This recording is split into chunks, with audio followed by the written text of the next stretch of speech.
Hi, this is Tutor Nick P, and this is lesson 410.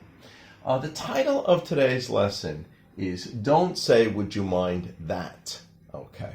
All right, let's take a look at the note here. With polite questions, one should say, would you mind if someone does something? So would you mind if I do this? Not would you mind that I do this? Again, this is another one that a native speaker would understand, but he knows that it doesn't sound right. He knows that's wrong. It's not natural. It's not really the way a fluent speaker should speak.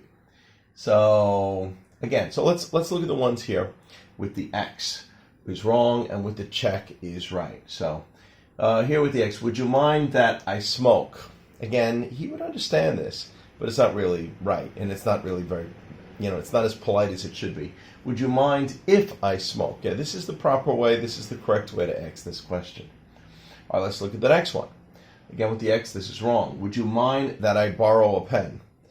Again, he'd understand it, but you should say, would you mind if I borrow a pen? That's the proper way.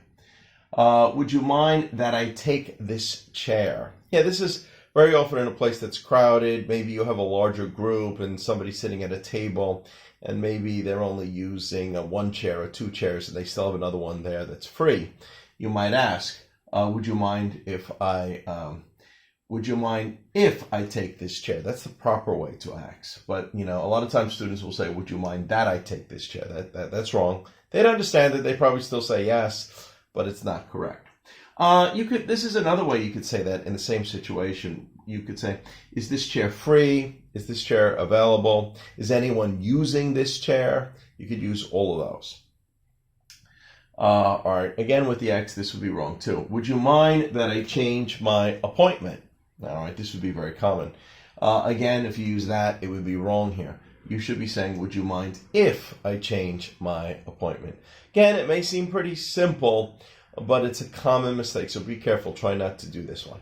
Okay, anyway, I hope you got it. I hope it's clear. Thank you for your time. Bye-bye.